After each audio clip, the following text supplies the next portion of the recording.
સુરતના અડાજણ વિસ્તારમાં આવેલા શ્રી બદ્રીનારાયણ મંદિરમાં આજથી ભવ્ય ધાર્મિક કાર્યક્રમનો પ્રારંભ થયો છે। શ્રીનાથ નિરંજન બાબા બદ્રિકાશ્રમ ટ્રસ્ટ સંચાલિત મંદિરમાં પંચદિન સાધ્ય પંચકુંડી શ્રી મહારુદ્ર યાગનું આયોજન કરવામાં આવ્યું છે। વૈદિક મંત્રોચ્ચાર વચ્ચે યોજાનાર આ યજ્ઞ સાથે મંદિર પ્રાંગણમાં સંસ્કૃત શાસ્ત્રોની વિશેષ પ્રદર્શની પણ ભક્તો માટે આકર્ષણનું કેન્દ્ર બની છે। આગામી 18 માર્ચ સુધી ચાલનારા આ ધાર્મિક કાર્યક્રમમાં મોટી સંખ્યામાં ભક્તો જોડાય તેવી આશા વ્યક્ત કરવામાં આવી રહી છે। સુરતના અડાજણ વિસ્તારમાં આવેલા શ્રીનાથ નિરંજન બાબા બદ્રિકાશ્રમ ટ્રસ્ટ સંચાલિત શ્રી બદ્રીનારાયણ મંદિરમાં આજથી ભવ્ય ધાર્મિક કાર્યક્રમનો પ્રારંભ થયો છે। પરમ પૂજ્ય ગુરુદેવ શ્રીનાથ નિરંજન બાબાની પરમ કૃપાથી મંદિરમાં પંચદિન સાધ્ય પંચકુંડી શ્રી મહારુદ્ર યાગનું આયોજન કરવામાં આવ્યું છે। શ્રી બદ્રીનારાયણ મંદિરના પ્રાંગણમાં યોજાયેલા આ યજ્ઞમાં શ્રી શાંડિલ્ય ઋષિ વેદ પાઠશાળાના ઋષિકુમારો દ્વારા વૈદિક મંત્રોચ્ચાર સાથે યજ્ઞ વિધિ કરવામાં આવી રહી છે।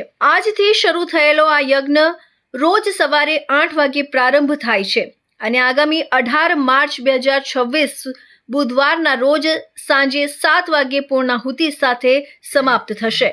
મંદિર ટ્રસ્ટ દ્વારા તમામ ભક્તોને આ પવિત્ર યજ્ઞમાં ઉપસ્થિત રહી દર્શન અને પુણ્ય લાભ લેવા માટે હાર્દિક આમંત્રણ આપવામાં આવ્યું છે।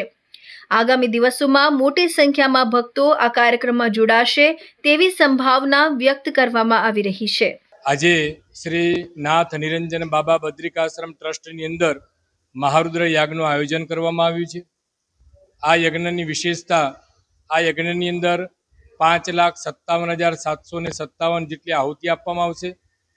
આ યજ્ઞ આખા ભારત વર્ષની અંદર 4 કે 5 વખત કરવામાં આવ્યો છે। આ યજ્ઞની અંદર 425ના પક્ષથી આહુતિ આપવામાં આવશે। શ્રી શાંડિલ્ય ઋષિ વેદ સંસ્કૃત મહાવિદ્યાલયના ઋષિકુમારો દ્વારા, પ્રાચ્ય ઋષિકુમારો દ્વારા આ યજ્ઞ સંપન્ન કરવામાં આવશે।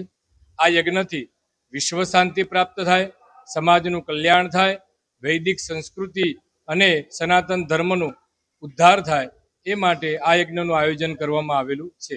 આ યજ્ઞ 14 તારીખ એટલે આજથી પ્રારંભ થયો અને આ યજ્ઞ 18 તારીખે પરિપૂર્ણ થશે। આ યજ્ઞની અંદર ઓછામાં ઓછા 70 થી 75 બ્રાહ્મણો આ યજ્ઞમાં ઉપસ્થિત રહેશે। આ યજ્ઞના ભક્તોને આ યજ્ઞના દર્શન કરવા માટેનું હું અપીલ કરું છું। આ યજ્ઞની અંદર તમે પ્રદક્ષિણા કરી શકો છો અને આવા યજ્ઞ વારંવાર દર્શન થતા નથી, માટે સુરત શહેરની તમામ જનતાને હું અપીલ કરું છું કે આપને જ્યારે પણ ટાઈમ મળે ત્યારે આ યજ્ઞના દર્શન કરવા આપ પધારજો। આ ધાર્મિક કાર્યક્રમની સાથે મંદિર પ્રાંગણમાં સંસ્કૃત શાસ્ત્રોની વિશેષ પ્રદર્શની પણ યોજવામાં આવી છે, જેમાં પ્રાચીન સંસ્કૃત ગ્રંથો અને શાસ્ત્રોનું પ્રદર્શન કરવામાં આવ્યું છે। આ પ્રદર્શની દ્વારા ભક્તો અને યુવાનોને ભારતીય સંસ્કૃતિ અને વૈદિક પરંપરાની ઝલક જોવા મળી રહી છે।